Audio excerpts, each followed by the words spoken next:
Place దానికి సంబంధించి చెప్పండి. ఇప్పుడు పిల్లి కొట్టేల సబ్ స్టేషన్ మునిగిపోవడం అనేది జరిగింది భారీ వర్షాల వల్ల. దాన్ని గవర్నమెంట్ మన సీఎం గారు పర్యవేక్షణలో ఎక్కడ దాన్ని షిఫ్ట్ చేయాలనేది చెప్పడం జరిగింది. దానికి సంబంధించిన మన జిల్లా కలెక్టర్ గారు దానికి సంబంధించిన స్థలం కూడా కేటాయించడం జరిగింది. అది కూడా మరి ఇమ్మీడియట్గా దాన్ని టేకప్ చేసేసి కంప్లీట్ చేస్తాం. అది పిల్లి కొట్టేల సబ్ స్టేషన్ మట్టికి.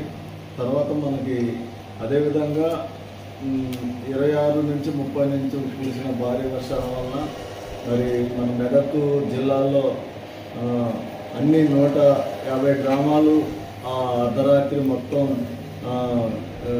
అంటే జలమయం అయిపోయి సప్లై లేక ఉండటం వల్ల మరి మా విద్యుత్ మొత్తం సిబ్బంది టోటల్ సిబ్బంది మరి ఏకమై మరి అన్ని గ్రామాలకి ఇమ్మీడియట్గా ఆ రోజు తెల్లారి 27వ తారీఖు మట్టికి మనం 105 గ్రామాలకు ఇమ్మీడియట్గా సప్లై ఇవ్వడం జరిగింది.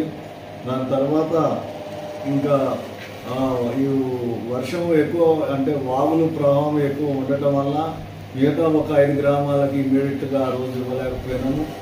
మరుసటి రోజున ఆ 5 గ్రామాలకు కూడా సింగిల్ ఫేజ్ సప్లై పునరుద్ధరణ చేయటం అనేది జరిగింది. దీనికి సంబంధించిన మొత్తం కూడా మరి 1344 స్తంభాలు, అదేవిధంగా 460 డిపిఆర్లు, ట్రాన్స్ఫార్మర్స్ ఇవన్నీ దెబ్బతినడం జరిగింది. అదేవిధంగా 9 అంటే పెద్ద లైన్లు 33 kV లైన్లు దెబ్బతినడం జరిగింది. వాటినన్నిటిని కూడా ఇప్పుడు పునరుద్ధరించడం అనేది చేసినాము. ఇక మిగతాది ఇప్పుడు అగ్రికల్చర్ సంబంధించినవి మిగతా గ్రామాలలో ఒక ఇప్పుడు నదీ ప్రవాహ ప్రాంతంలో ఉన్న 11 kV అంటే అగ్రికల్చర్ వ్యవసాయ ట్రాన్స్ఫార్మర్స్ దాని గురించి ఇప్పుడు యాక్షన్ ప్లాన్ చేసుకున్నాము.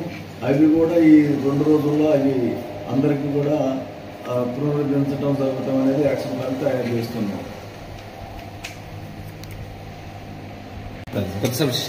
మన పిల్లికోట ఎక్కడ ఈ సప్లై పునరుద్ధరణలో ముందు ముఖ్యంగా టీజీఎస్పీ డివిజనల్ సీఎం గారి పర్యవేక్షణలో పని చేయడం అనేది జరిగింది. ప్రాబ్లం సాల్వ్ చాలా అవుతుంది. ఎందుకంటే చెట్లు ఉన్నాయి, వర్షం అంటే చిన్న గాలి కానీ కరెంట్ అవుతుంది. ఇది కూడా అంటే